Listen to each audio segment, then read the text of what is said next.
Bienvenidos a leer toda la Biblia. Mayo 11, Primera de Samuel, capítulo 10, verso 1 al capítulo 11, verso 15. Entonces Samuel tomó un frasco de aceite de oliva y lo derramó sobre la cabeza de Saúl. Besó a Saúl y dijo: Hago esto porque el Señor te ha designado para que gobiernes a Israel, su posesión más preciada. Cuando me dejes hoy, verás a 2 hombres junto a la tumba de Raquel en Celsa, en los límites del territorio de Benjamín. Ellos te dirán que los burros fueron encontrados y que tu padre dejó de preocuparse por ellos, pero que ahora está preocupado por ti.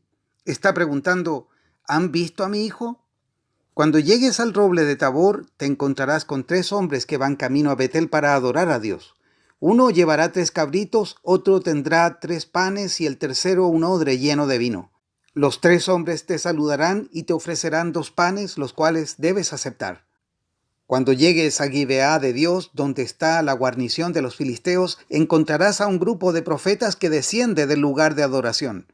Estarán tocando un arpa, una pandereta, una flauta y una lira, y estarán profetizando. En ese momento el Espíritu del Señor vendrá poderosamente sobre ti y profetizarás con ellos. Serás transformado en una persona diferente. Después de que sucedan estas señales, haz lo que deba hacerse porque Dios está contigo. Luego desciende a Gilgal delante de mí. Allí me encontraré contigo para sacrificar ofrendas quemadas y ofrendas de paz. Deberás esperar 7 días hasta que yo llegue y te dé más instrucciones. Mientras Saúl se daba vuelta para irse, Dios le dio un nuevo corazón, y todas las señales de Samuel se cumplieron en ese día. Cuando Saúl y su siervo llegaron a Gibeá, vieron a un grupo de profetas que se le acercaba.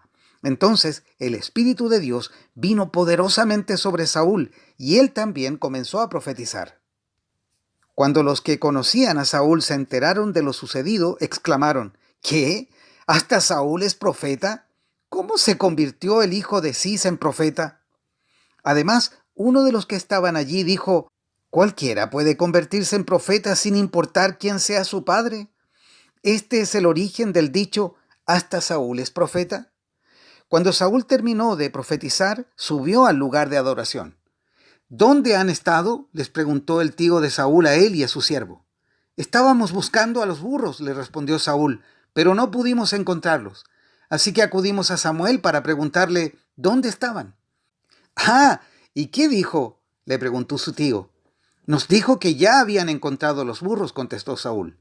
Pero Saúl no le contó a su tío lo que Samuel había dicho acerca del reino.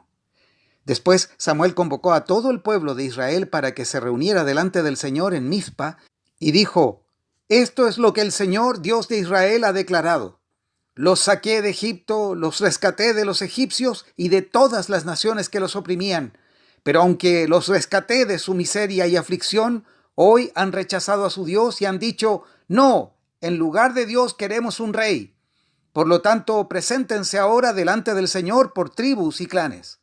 Entonces Samuel reunió a todas las tribus de Israel delante del Señor y por sorteo se eligió a la tribu de Benjamín. Después llevó a cada familia de la tribu de Benjamín delante del Señor y se eligió a la familia de los Matri.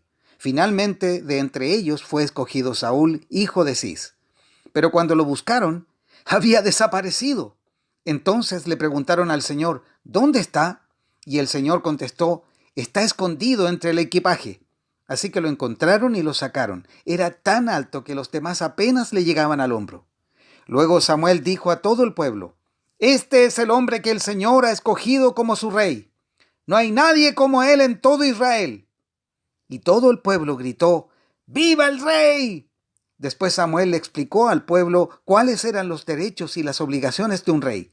Los escribió en un rollo y lo puso delante del Señor. Luego Samuel envió al pueblo a sus casas. Cuando Saúl regresó a su casa en Gibeá, lo acompañó un grupo de hombres a quienes Dios les había tocado el corazón. Sin embargo, había unos sinvergüenzas que se quejaban: ¿cómo puede este hombre salvarnos? Y lo despreciaban y se negaban a llevarle regalos. Pero Saúl no les hizo caso. Naas, rey de los amonitas, había estado oprimiendo gravemente a los habitantes de Gad y de Rubén que vivían al oriente del río Jordán. Les sacó el ojo derecho a todos los israelitas que vivían allí y no permitía que nadie viniera a rescatarlos. De hecho, de todos los israelitas que vivían al oriente del río Jordán, no había uno solo a quien Naas no le hubiera sacado el ojo derecho. Pero había 7,000 hombres que habían escapado de los amonitas y se habían establecido en Jabes de Galaad. Como un mes después, el rey Naas de Amón dirigió a su ejército contra la ciudad israelita llamada Jabes de Galaad, pero los habitantes de Jabes pidieron paz. «Haz un tratado con nosotros y seremos tus siervos», rogaron. «Está bien», dijo Naas, «pero con una sola condición. Les sacaré el ojo derecho a cada uno de ustedes para deshonrar a todo Israel». «Danos 7 días para enviar mensajeros por todo Israel», respondieron los ancianos de Jabes. «Si nadie viene a salvarnos, aceptaremos tus condiciones». Cuando los mensajeros llegaron a Gibeá de Saúl y le contaron al pueblo acerca de su aprieto, todos se echaron a llorar. Saúl había estado arando un campo con sus bueyes y cuando regresó a la ciudad preguntó: «¿Qué les pasa? ¿Por qué están llorando?». Así que le contaron del mensaje de Jabes.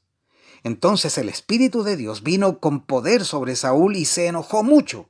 Así que tomó 2 bueyes, los cortó en pedazos y envió mensajeros para que los llevaran por todo Israel con el siguiente mensaje: «Esto es lo que le pasará a los bueyes del que se niegue a seguir a Saúl y a Samuel a la batalla».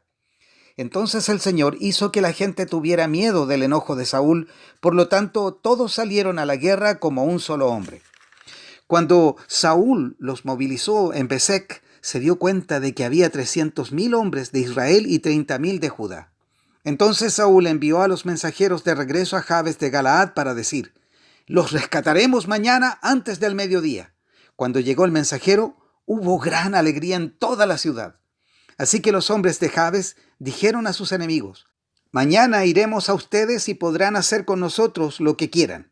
Pero a la mañana siguiente, antes del amanecer, Saúl llegó con su ejército dividido en 3 destacamentos. Entonces atacó por sorpresa a los amonitas y los masacró durante toda la mañana. El resto del ejército amonita quedó tan disperso que no había 2 de ellos juntos. Entonces la gente clamó a Samuel: «Ahora, ¿dónde están esos hombres que decían: ¿por qué debe Saúl gobernarnos? Tráiganlos aquí y los mataremos». Pero Saúl respondió: «Nadie será ejecutado hoy, porque este día el Señor rescató a Israel». Luego Samuel dijo a la gente: «Vengan, vamos todos a Gilgal para renovar el reino».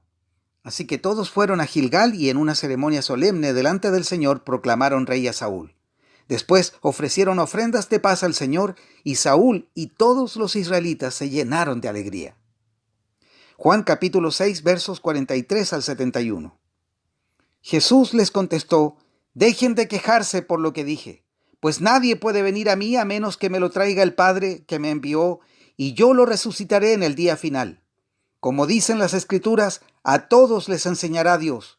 Todos los que escuchan al Padre y aprenden de Él, vienen a mí.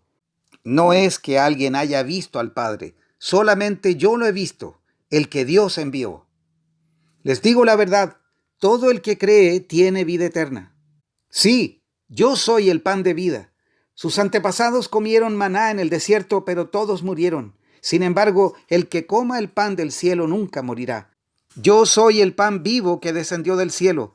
Todo el que coma este pan vivirá para siempre, y este pan que ofreceré para que el mundo viva es mi carne». Entonces la gente comenzó a discutir entre sí sobre lo que él quería decir. «¿Cómo puede este hombre darnos de comer su carne?», se preguntaban. Por eso Jesús volvió a decir: «Les digo la verdad, a menos que coman la carne del Hijo del Hombre y beban su sangre, no podrán tener vida eterna en ustedes. Pero todo el que coma mi carne y beba mi sangre tendrá vida eterna, y yo lo resucitaré en el día final. Pues mi carne es verdadera comida y mi sangre es verdadera bebida. Todo el que come mi carne y bebe mi sangre permanece en mí y yo en él. Yo vivo gracias al Padre viviente que me envió. De igual manera, todo el que se alimente de mí vivirá gracias a mí. Yo soy el pan verdadero que descendió del cielo. El que coma de este pan no morirá, como les pasó a sus antepasados a pesar de haber comido el maná, sino que vivirá para siempre». Jesús dijo esas cosas mientras enseñaba en la sinagoga de Capernaum. Muchos de sus discípulos decían: «Esto es muy difícil de entender. ¿Cómo puede alguien aceptarlo?». Jesús estaba consciente de que sus discípulos se quejaban, así que les dijo: ¿Acaso esto los ofende? ¿Qué pensarán entonces si ven al Hijo del Hombre ascender al cielo otra vez? Solo el Espíritu da vida eterna.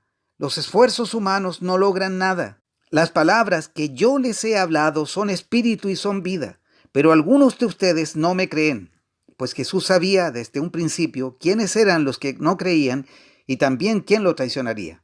Entonces les dijo: por eso dije que nadie puede venir a mí a menos que el Padre me lo entregue. A partir de ese momento, muchos de sus discípulos se apartaron de él y lo abandonaron. Entonces Jesús, mirando a los 12, les preguntó: ¿ustedes también van a marcharse? Simón Pedro le contestó: Señor, ¿a quién iríamos? Tú tienes las palabras que dan vida eterna. Nosotros creemos y sabemos que tú eres el Santo de Dios. Entonces Jesús dijo: yo los elegí a ustedes 12, pero hay uno de ustedes que es un diablo. Se refería a Judas, hijo de Simón Iscariote, uno de los 12, quien más tarde lo traicionaría. Salmos 107, versos 1 al 43. Den gracias al Señor porque Él es bueno. Su fiel amor perdura para siempre. ¿Los ha rescatado el Señor? Entonces hablen con libertad. Cuenten a otros que Él los ha rescatado de sus enemigos, pues ha reunido a los desterrados de muchos países del oriente y del occidente, del norte y del sur. Algunos vagaban por el desierto perdidos y sin hogar. Con hambre y con sed estaban a punto de morir. ¡Señor, socorro!, clamaron en medio de su dificultad, y Él los rescató de su aflicción. Los llevó directo a un lugar seguro, a una ciudad donde pudieran vivir. Que alaben al Señor por su gran amor y por las obras maravillosas que ha hecho a favor de ellos, pues Él satisface al sediento y al hambriento lo llena de cosas buenas. Algunos estaban en oscuridad y en una profunda penumbra, presos del sufrimiento con cadenas de hierro. Se rebelaron contra las palabras de Dios, se burlaron del consejo del Altísimo. Por eso los doblegó con trabajo forzado, cayeron y no hubo quien los ayudara. ¡Señor, socorro!, clamaron en medio de su dificultad, y Él los salvó de su aflicción. Los sacó de la oscuridad y de la profunda penumbra, les rompió las cadenas. Que alaben al Señor por su gran amor y por las obras maravillosas que ha hecho a favor de ellos, pues rompió las puertas de bronce de su prisión, partió en dos los barrotes de hierro. Algunos fueron necios, se rebelaron y sufrieron por sus pecados. No podían ni pensar en comer y estaban a las puertas de la muerte. ¡Socorro, Señor!, clamaron en medio de su dificultad, y Él los salvó de su aflicción. Envió su palabra y los sanó. Los arrebató de las puertas de la muerte. Que alaben al Señor por su gran amor y por las obras maravillosas que ha hecho a favor de ellos. Que ofrezcan sacrificios de agradecimiento y canten con alegría por sus gloriosos actos. Algunos se hicieron a la mar en barcos y surcaron las rutas comerciales del mundo. También observaron el poder del Señor en acción, sus impresionantes obras en los mares más profundos. Él habló y se desataron los vientos que agitaron las olas. Los barcos fueron lanzados hacia los cielos y cayeron nuevamente a las profundidades. Los marineros se acobardaron de terror. Se tambaleaban y daban tumbos como borrachos. No sabían qué más hacer.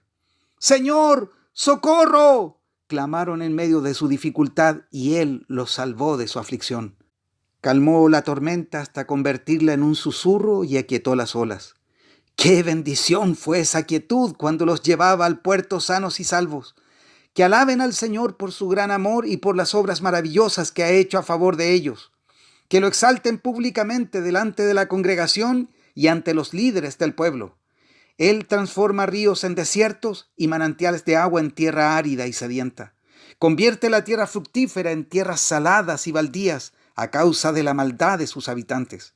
Pero también convierte desiertos en lagunas y la tierra seca en fuentes de agua. Lleva a los hambrientos para que se establezcan allí y construyan sus ciudades.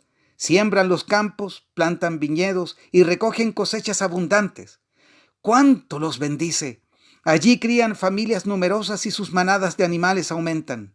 Cuando disminuye la cantidad de ellos y se empobrecen por la opresión, las dificultades y el dolor, el Señor derrama desprecio sobre sus príncipes y los hace vagar por tierras baldías y sin sendero, pero rescata de la dificultad a los pobres y hace crecer a sus familias como rebaños de ovejas.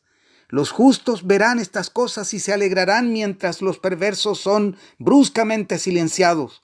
Los sabios tomarán todo muy en serio. Verán en nuestra historia el fiel amor del Señor. Proverbios 15, versos 1 al 3. La respuesta apacible desvía el enojo, pero las palabras ásperas encienden los ánimos. La lengua de los sabios hace que el conocimiento sea atractivo, pero la boca de un necio escupe tonterías. Los ojos del Señor están en todo lugar, vigilando tanto a los malos como a los buenos. Hasta aquí la lectura de hoy.